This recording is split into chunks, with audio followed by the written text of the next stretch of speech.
أهلا رمضان.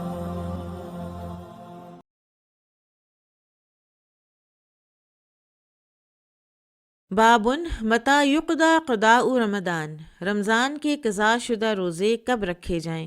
وقال ابن عباس لا بأس، ابن عباس کہتے ہیں رضی اللہ عنہما کوئی حرج نہیں، ان یفرق کہ وہ جدا جدا کر کے رکھے جائیں. کسی کے 10 روزے ہیں تو وہ ایک رکھ لے، پھر کچھ دن چھوڑ کے دوسرا رکھ لے، کچھ دن چھوڑ کے تیسرا رکھ لے.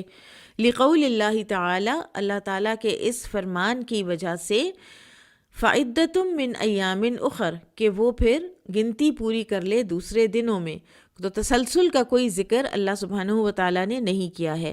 وقال سعید بن المسیب فی صوم العشر، تو سعید بن مسیب ذوالحجہ کے جو 10 روزے ہیں ان کے بارے میں فرماتے ہیں لا یصلح حتی یبدأ برمضان، کہ رمضان کے فوت شدہ روزوں کی قضا سے پہلے انہیں رکھنا اچھا نہیں.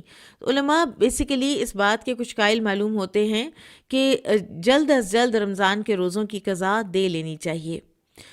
وقال ابراہیم، اور ابراہیم نخعی نے کہا اذا فرطا کہ اگر فوت ہو جائیں کوئی روزے حتی جاء رمضان آخر، تو یہاں تک کہ دوسرا رمضان آ گیا، یعنی آپ نے روزوں کی قضا نہیں دی اور اگلا رمضان آ گیا، یصومہما، تو پھر وہ دونوں کی روزے رکھے گا، یعنی وہ قضا بھی ادا کرے گا اور وہ روزے بھی رمضان کے رکھے گا. یعنی پہلے وہ رمضان کے روزے رکھے گا، اس کے بعد وہ پچھلے رمضان کی قضا دے گا، پھر وہ اس رمضان کی قضا دے گا اگر کوئی ہے تو. وَلَمْ يَرَ عَلَيْهِ اطعامًا، اور ابراہیم نخعی اس میں فدیہ دینے کو نہیں سمجھتے ضروری. وَيُذْكَرُ عَنْ أَبِي هُرَيْرَةَ مُرْسَلًا، اور ابو ہریرہ رضی اللہ عنہ سے ایک مرسل روایت ہے. وعن ابن عباس انہ یطعم ولم یذکر اللہ تعالی الاطعام، کہ وہ کھانا کھلائے گا. انہ یطعم کہ وہ کھانا کھلائے گا، فدیہ دے گا، لیکن اللہ کی کتاب میں یعنی اللہ تعالیٰ نے کھانا کھلانے کا ذکر نہیں کیا. انما قال فعدتم من ایام اخر، اللہ تعالیٰ نے تو صرف فدیے کا ہی ذکر کیا ہے. اب اس میں یہ ہے کہ حتی الامکان کوشش کرنی چاہیے کہ جلد از جلد نفلی روزے سے پہلے ہی انسان رمضان کے روزوں کی قضا دے لے. ہمارے پاس سیدہ عائشہ رضی اللہ تعالی عنہا کا ایک موجود ہے ان کا اپنا فرمان، کہ وہ فرماتی ہیں کہ میں ایک رمضان کے روزے اگلی شعبان میں جا کر ادا کر پاتی تھی. تو لہٰذا اگر کوئی کسی وجہ سے ڈیلے بھی کرتا ہے تو اس میں بھی کوئی وہ گنہگار نہیں ہے، لیکن اس کی نیت روزے رکھنے کی ہونی چاہیے اور پھر وہ رکھ بھی لے روزے.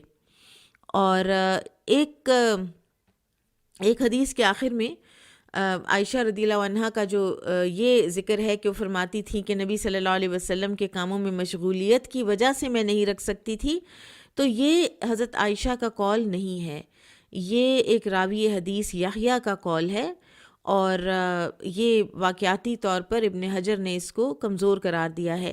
لہٰذا یہ وجہ نہیں تھی، اور جو بھی وجہ تھی لیکن وہ فرماتی ہیں کہ میں اگلے شعبان میں قضائیں دے پاتی تھی. اب اگر کوئی ایک رمضان کی قضائیں اگلے رمضان تک نہ دے سکا تو کیا اس کے بعد جب وہ دے تو پھر وہ ساتھ فدیہ بھی دے؟ تو اس تکلف کی ضرورت نہیں ہے، اس کو بہرحال صرف اپنے روزے ہی رکھنے ہیں. ہاں یہ ضرور ہے کہ وہ ان کو جلد از جلد رکھ لیا کرے، کیونکہ زندگی کا کوئی پتہ نہیں، صحت کا کوئی پتہ نہیں، تو انسان کو اپنے ذمے جو ایک قرض ہے اس کو پورا کر دینا چاہیے. پھر یہ ہے کہ رمضان کے فوت شدہ روزے آپ عشرہ ذوالحجہ میں بھی رکھ سکتے ہیں.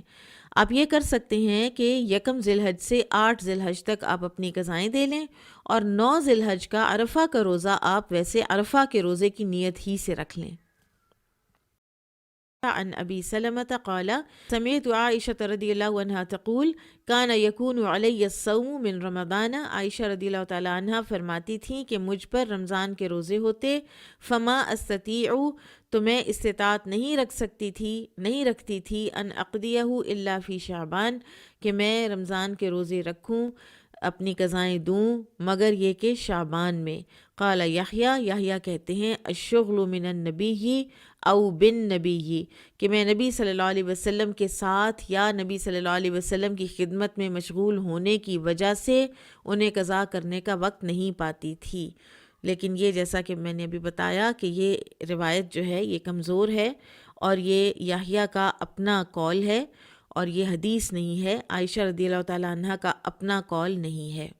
تو یہ جو بعض حضرات کا یہ موقف تھا کہ رمضان آنے تک پہلے اگر آپ روزے رکھتے ہیں پچھلے رمضان کے تو آپ صرف روزے رکھیں گے، اور اگلا رمضان اگر گزر گیا تو آپ ساتھ فدیہ بھی دیں گے، تو امام بخاری فرماتے ہیں کہ قرآن کریم میں صرف دوسرے دنوں سے گنتی پوری کرنے کا ذکر ہے اور اس میں کھانے وغیرہ کی پابندی نہیں ہے، تو لہٰذا ہم یہ پابندی لوگوں پر نہیں لگا سکتے۔ آپ جب بھی کوئی پچھلے سالوں کی قضا دیں گے، اگر آپ کی پائل اپ ہوئی بھی ہے تو آپ قضا ہی دیں گے، ساتھ آپ فدیہ جو ہے وہ نہیں دیں گے۔